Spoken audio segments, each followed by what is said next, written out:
ಎಲ್ಲ ನನ್ನ ಆತ್ಮೀಯ ಕನ್ನಡ ಮನಸ್ಸುಗಳಿಗೆ ನಮಸ್ತೆ. ನಾನು ನಿಮ್ಮ ಕನ್ನಡ ಉಪನ್ಯಾಸಕ ಅಂಬರೀಷ್ ಹಾಗೂ ಕರ್ನಾಟಕ ಕನ್ನಡ ಕಲಾಸಿರಿ ಬಳಗದ ಸಂಸ್ಥಾಪಕ ಅಧ್ಯಕ್ಷರು. ಇವತ್ತಿನ ದಿನ ತಮ್ಮ ಜೊತೆ ವಿಚಾರವನ್ನು ಹಂಚಿಕೊಳ್ಳಲೇಬೇಕು ಅಂಥೇಳಿ ತೀರ್ಮಾನಿಸಿ ಒಂದು ವಿಡಿಯೋವನ್ನು ಮಾಡ್ತಾ ಇದ್ದೇನೆ. ನೋಡಿ, ಬಿಗ್ ಬಾಸ್ ಸೀಸನ್ 12 ಗಿಲ್ಲಿಯನ್ನು ಬೆಂಬಲಿಸುತ್ತಿರುವಂತಹ ಎಲ್ಲ ನನ್ನ ಕನ್ನಡ ಮನಸ್ಸುಗಳಿಗೆ ಮತ್ತೊಮ್ಮೆ ಮಗದೊಮ್ಮೆ ಧನ್ಯವಾದಗಳನ್ನು ತಿಳಿಸ್ತಾ, ಇವತ್ತು ಚಲನಚಿತ್ರ ರಂಗದ ಶಿವಣ್ಣನವರು ನಮ್ಮ ಗಿಲ್ಲಿಯ ಪರವಾಗಿ ಮಾತಾಡಿರ್ತಕ್ಕಂಥದ್ದು, ಕನ್ನಡದ ಹೋರಾಟಗಾರ ರೂಪೇಶ್ ರಾಜಣ್ಣನಿಂದ ಹಿಡಿದು ನಮ್ಮ ಶಿವರಾಮೇಗೌಡರ ಬಣದಿಂದ ಹಿಡಿದು ಕನ್ನಡಿಗರ ವಿಜಯ ಸೇನೆಯಿಂದ ಹಿಡಿದು ಅನೇಕ ನೂರಾರು ಕನ್ನಡ ಪರ ಸಂಘಟನೆಗಳು ಇವತ್ತು ಗಿಲ್ಲಿಯ ಪರವಾಗಿ ಗಿಲ್ಲಿ ಗೆಲ್ಲಲೇಬೇಕು ಅಂತಕ್ಕಂಥ ನಿಟ್ಟಿನಲ್ಲಿ ಗಿಲ್ಲಿಗೆ ಬೆಂಬಲವನ್ನು ಸೂಚಿಸ್ತಾ ಇರ್ತಕ್ಕಂಥದ್ದು ತಮ್ಮೆಲ್ಲರಿಗೂ ಗೊತ್ತಿರ್ತಕ್ಕಂಥ ವಿಚಾರ. ಆ ಎಲ್ಲ ವಿಚಾರಗಳ ಮಧ್ಯದಲ್ಲಿ ನನ್ನ ಪ್ರೀತಿಯ ಕನ್ನಡಿಗರಲ್ಲಿ ಒಂದು ಪ್ರೀತಿಯ ಮನವಿಯನ್ನು ಮಾಡ್ಕೊಳ್ಳೋದಕ್ಕೆ ನಾನು ಇವತ್ತು ಈ ಒಂದು ವಿಡಿಯೋವನ್ನು ಮಾಡ್ತಾ ಇದ್ದೇನೆ. ಏನು ಅಂದರೆ, ಗಿಲ್ಲಿಯನ್ನು ಬೆಂಬಲಿಸುವ ನಿಟ್ಟಿನಲ್ಲಿ ಅಥವಾ ಗಿಲ್ಲಿಯನ್ನು ಗೆಲ್ಲಿಸಿಕೊಳ್ಳಬೇಕು ಎಂಬ ಭರದಲ್ಲಿ ಮತ್ಯಾರನ್ನೋ ಅವಮಾನಿಸುವುದು, ಮತ್ತೆ ಕನ್ನಡ ಪರ ಸಂಘಟನೆಗಳನ್ನು ದೂರುವುದು, ಮತ್ತು ಇನ್ಯಾರನ್ನೋ ತೇಜೋವಧೆ ಮಾಡುವುದು ಸರಿಯಲ್ಲ ಅಂತ ಹೇಳಕ್ಕೆ ಇಷ್ಟಪಡ್ತೇನೆ. ಯಾಕೆ ಮಾತನ್ನು ಹೇಳ್ತಾ ಇದ್ದೇನೆ ಅಂದರೆ, ಗಿಲ್ಲಿಯ ಪರವಾಗಿ ಮಾತಾಡುವಂಥ ನಿಟ್ಟಿನಲ್ಲಿ ಕನ್ನಡ ರಕ್ಷಣಾ ವೇದಿಕೆ ಅಶ್ವಿನಿ ಮೇಡಮ್ ಅವರನ್ನು ಬೆಂಬಲಿಸ್ತಕ್ಕಂಥ ನಿಟ್ಟಿನಲ್ಲಿ ಕೆಲವೊಂದು ಗೊಂದಲಗಳಾಗ್ತಾ ಇದ್ದಾವೆ. ಕೆಲವೊಬ್ಬರು ರಕ್ಷಣಾ ವೇದಿಕೆಯ ವಿರುದ್ಧವಾಗಿ ಮಾತಾಡ್ತಕ್ಕಂಥದ್ದು, ರಕ್ಷಣಾ ವೇದಿಕೆಯ ನಾರಾಯಣಗೌಡರ ವಿರುದ್ಧವಾಗಿ ಮಾತಾಡ್ತಕ್ಕಂಥದ್ದು ಅಸಂಬದ್ಧ, ಅದು ಸರಿಯಲ್ಲ. ಆದರೆ ಅದೇ ನಮ್ಮ ರಕ್ಷಣಾ ವೇದಿಕೆಯ ಕೆಲವು ಸಂಘಟಕರಿಗೆ ಒಂದು ಕಿವಿ ಮಾತನ್ನು ಹೇಳೋದಕ್ಕೆ ಇಷ್ಟಪಡ್ತೇನೆ. ಇದು ಅನ್ಯತಾ ಭಾವಿಸಬೇಡಿ, ನಾನು ನಿಮ್ಮಲ್ಲಿ ಮನವಿಯನ್ನು ಮಾಡ್ಕೊಳ್ತಾ ಇದ್ದೇನೆ. ಯಾಕೆ ಅಂತಂದರೆ, ಯಾರೋ ಒಬ್ಬರು ಮಾತಾಡ್ತಾರೆ ಕನ್ನಡ ಸಂಘಟಕರು, ಏನು ಅಂತಂದರೆ ಬಿಗ್ ಬಾಸ್ ಅಂತಕ್ಕಂಥದ್ದು ನನ್ನ ಪುಟ್ಕೋಸಿ ಇದ್ದಂಗೆ ಅಂತೇಳಿ. ತಪ್ಪಲ್ವೇ?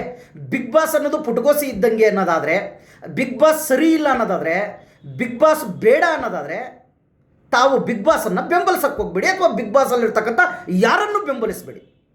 ಆದರೆ ಆ ಬಿಗ್ ಬಾಸನ್ನು ಬೈತಕ್ಕಂಥ ಅವರು, ಬಿಗ್ ಬಾಸನ್ನು ಪುಟಗೋಸಿ ಅಂತಕ್ಕಂಥ ಅವರು, ಅದೇ ವ್ಯಕ್ತಿ ಮತ್ತೆ ಇನ್ನೊಂದು ಕಡೆ ಮಾಧ್ಯಮದ ಮುಂದೆ ಮಾತಾಡ್ತಾರೆ, ಬಿಗ್ ಬಾಸ್ಗೆ ಗಿಲ್ಲಿಯ ಅಭಿಮಾನಿಗಳು ಗಿಲ್ಲಿ ಗೆಲ್ಲದೆ ಹೋದರೆ ಕಲ್ಲೊಡಿತೀನಿ ಅಂತ ಹೇಳ್ತಾರೆ, ಬೆಂಕಿ ಹಚ್ತೀನಿ ಅಂತ ಹೇಳ್ತಾರೆ.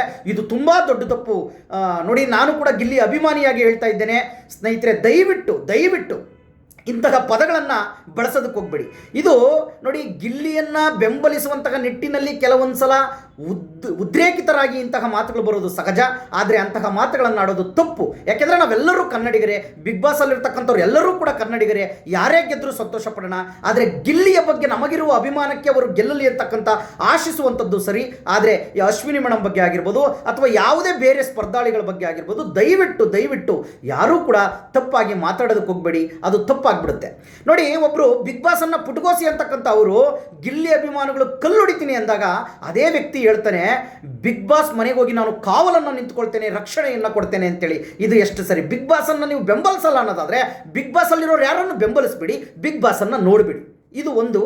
ಎರಡನೇದಾಗಿ, ಕೆಲವರು ನೋಡಿ, ಗಿಲ್ಲಿಗೆ ಓಟ್ ಹಾಕ್ತಕ್ಕಂಥದ್ದು, ಅಶ್ವಿನಿ ಮೇಡಮ್ಗೆ ಓಟ್ ಹಾಕ್ತಕ್ಕಂಥದ್ದು, ಧನುಷ್ ಸರ್ಗೆ ಓಟ್ ಹಾಕ್ತಕ್ಕಂಥದ್ದು, ಅಥವಾ ಯಾರಿಗೆ ಓಟ್ ಹಾಕ್ತಕ್ಕಂಥದ್ದು ಅವರವರ ಇಚ್ಛೆಗೆ ಬಿಟ್ಟಿದ್ದು. ಅವರು ಯಾರಿಗೆ ಬೇಕಾದರೂ ಮತವನ್ನು ಹಾಕ್ಬೋದು.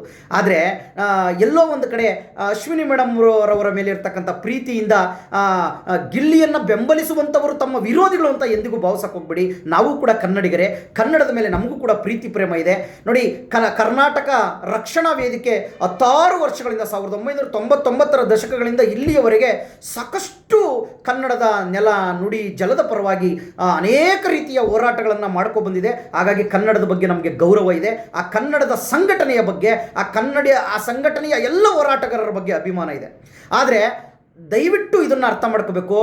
ಕನ್ನಡ ರಕ್ಷಣಾ ವೇದಿಕೆಯಲ್ಲಿರುವಂತಹ ಕೆಲವು ಸಂಘಟಕರು ಅಶ್ವಿನಿ ಮೇಡಮ್ ರವರನ್ನು ಬೆಂಬಲಿಸುವುದರ ಜೊತೆಗೆ ಅವರ ವಿರುದ್ಧವಾದಂತಹ ಗಿಲ್ಲಿಯವರನ್ನಾಗ್ಬೋದು ಅಥವಾ ಬಿಗ್ ಬಾಸನ್ನಾಗ್ಬೋದು ತೇಜೋವಧೆ ಮಾಡುವ ಪ್ರಯತ್ನವನ್ನು ನೀವು ಕೂಡ ಮಾಡಬಾರ್ದು.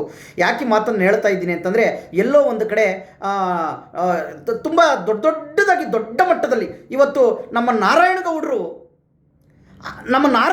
ಒಂದು ವಿಡಿಯೋದಲ್ಲಿ ಮಾತಾಡ್ತಾ ಹೇಳ್ತಾರೆ, ನನಗಿರುವ ಸರ್ವಿಸ್ ಅಷ್ಟು ನಿಮ್ಗೆ ವಯಸ್ಸಾಗಿಲ್ಲ ಅಂತೇಳಿ. ಖಂಡಿತವಾಗ್ಲೂ ಒಪ್ಕೊಳ್ಳೋಣ ಆ ಮಾತನ್ನು. ಯಾಕೆಂದರೆ 18ನೇ ವಯಸ್ಸಿಗೆ ತಮ್ಮ ಚಳುವಳಿಗೆ ಬಂದಂಥವ್ರು ತಾವು, ಕನ್ನಡದ ಪರವಾಗಿ ಹೋರಾಟ ಮಾಡಿದಂಥವ್ರು ತಾವು. ನಿಮ್ಮ ಬಗ್ಗೆ ನಮಗೆ ಭಾಳ ಪ್ರೀತಿ, ಗೌರವ, ಅಭಿಮಾನ ಇದೆ. ಆದರೆ ನಿಮ್ಮ ಸಂಘಟನೆಯ ಕೆಲವರು ಮಾತಾಡ್ತಕ್ಕಂಥ ಮಾತುಗಳಿಂದ ಕನ್ನಡಿಗರ ಗಿಲ್ಲಿಯ ಅಭಿಮಾನಿಗಳಿಗೆ ಇದು ಬೆಂಕಿ ಹಚ್ಚುವ ರೀತಿಯಲ್ಲಿ ಆಗ್ತಾ ಇದೆ. ಇದೇನಾಗ್ತಾ ಇದೆ ಅಂದರೆ, ಇಡೀ ಕರ್ನಾಟಕದಲ್ಲಿ ಕನ್ನಡ ರಕ್ಷಣಾ ವೇದಿಕೆ ಅಂತಕ್ಕಂಥದ್ದು ಅಶ್ವಿನಿ ಮೇಡಮ್ ರವರ ಪರವಾಗಿ, ಇಡೀ ಕರ್ನಾಟಕದ ಜನತೆ ಗಿಲ್ಲಿಯ ಪರವಾಗಿ ನಿಂತ್ಕೊಂಡು ಏನೋ ಒಂದು ಯುದ್ಧಕ್ಕೆ ಹೋಗೋ ರೀತಿಯಲ್ಲಿ ಅವರ ವಿರುದ್ಧ ಇವರ ವಿರುದ್ಧ ಅವರು ಮಾತಾಡ್ತಾ ಇರ್ತಕ್ಕಂಥದ್ದು ಗಮನಿಸ್ತಾ ಇದ್ದೇನೆ. ಒಬ್ಬ ರಕ್ಷಣಾ ವೇದಿಕೆಯ ಸಂಘಟಕನು ಮಾತಾಡ್ತಾನೆ, ಬಿಗ್ ಬಾಸ್ ಹೋಗೋದಕ್ಕಿಂತ ಮುಂಚೆ ಗಿಲ್ಲಿ ಸಾಕಷ್ಟು ಯೂಟ್ಯೂಬ್ ಚಾನಲ್ಗಳನ್ನು ಸುಮಾರು 10 ಲಕ್ಷ ರೂಪಾಯಿ ಕೊಟ್ಟು ಕೊಂಡ್ಕೊಬಿಟ್ಟಿದ್ದಾನೆ, ಅವರಿಂದ ಅವರಿಗೆ ಲೈಕ್ಸು ಕಾಮೆಂಟ್ಸ್ ಬರ್ತಾ ಇದೆ, ಹಾಗಾಗಿ ಅವರು ಹೈಪ್ ಆಗ್ತಾ ಇದ್ದಾರೆ, ಕನ್ನಡದಲ್ಲಿ ಕರ್ನಾಟಕದಲ್ಲಿ ಅವರ ಹೆಸರು ತುಂಬ ಮೇಲಕ್ಕೆ ಬರ್ತಾ ಇದೆ ಅಂತಕ್ಕಂಥದ್ದನ್ನು ಮಾತಾಡ್ತಾರೆ. ಇದನ್ನು ತಾವು ಪ್ರೂವ್ ಮಾಡೋದಕ್ಕೆ ಸಾಧ್ಯನಾ? ಇದನ್ನು ಒಪ್ಕೊಳ್ತಾರ ಜನ? ಖಂಡಿತ ಇಲ್ಲ. ಅದೇ ರೀತಿಯಾಗಿ ಎಲ್ಲೋ ಒಂದು ಕಡೆ ಒಂದು ವಿಡಿಯೋದಲ್ಲಿ ನೋಡಿದೆ, ಗಿಲ್ಲಿಯವರ ಫೋಟೋಗೆ ಬೆಂಕಿ ಇಡ್ತಾ ಇರ್ತಕ್ಕಂಥದ್ದನ್ನು, ಅದು ತಪ್ಪಲ್ವೇ? ಅಷ್ಟೇ ಅಲ್ಲದೆ ಯಾರೋ ಒಬ್ಬರು ಮುಖ್ಯಸ್ಥರು ಮಾತಾಡುವಾಗ ಹೇಳ್ತಾರೆ, ನಾಯಿಗಳು, ನರಿಗಳು, ಮೂರ್ಖರು, ದಡ್ಡರು ಈ ರೀತಿಯಾಗಿ ಮಾತಾಡ್ತಾರೆ ಅಂತ. ಅದು ಯಾರ ವಿರುದ್ಧ, ಯಾರ ಮೇಲೆ ನೀವು ಹೇಳ್ತಕ್ಕಂಥ ಮಾತಿದು? ನಾಯಿಗಳು, ನರಿಗಳು, ಮೂರ್ಖರು, ದಡ್ಡರು ಅನ್ನೋದಾದರೆ ಯಾರ ಬಗ್ಗೆ ಮಾತಾಡ್ತಾ ಇದ್ದೀರಾ? ನೀವು ಮಾತಾಡ್ತಾ ಇರ್ತಕ್ಕಂಥದ್ದು ಕನ್ನಡಿಗರ ಬಗ್ಗೆನೇ. ಇಲ್ಲಿರ್ತಕ್ಕಂಥ ಎಲ್ಲರೂ ಕನ್ನಡಿಗರೇ. ನೋಡಿ, ನಮ್ಮ ಪ್ರೀತಿಯ ನಾರಾಯಣಗೌಡರಾಗಿರ್ಬೋದು, ನಮ್ಮ ಧರ್ಮಣ್ಣವರಾಗಿರ್ಬೋದು, ಯಾರೇ ಆಗ್ಬೋದು, ಕನ್ನಡ ಪರ ಸಂಘಟಕರು ಯಾರೇ ಆಗ್ಬೋದು, ನೋಡಿ ನಿಮಗೆ ನಿಮ್ಮದೇ ಆದಂತಹ ದೊಡ್ಡ ಮಟ್ಟದ ಒಂದು ಗೌರವಯುತವಾದ ಸ್ಥಾನಮಾನಗಳಿದೆ. ಅದನ್ನು ಗಮನಿಸಿಕೊಂಡು ಮಾತಾಡಬೇಕಾಗುತ್ತೆ. ನಾನು ಯಾರಿಗೂ ಬುದ್ಧಿ ಹೇಳೋಷ್ಟು ದೊಡ್ಡವನಲ್ಲ. ನೋಡಿ, ನಮ್ಮ ಪ್ರೀತಿಯ ನಾರಾಯಣಗೌಡರ ಬಗ್ಗೆ ನಮಗೆ ಪ್ರೀತಿ, ಅಭಿಮಾನ, ಗೌರವ ಎಲ್ಲ ಇದೆ.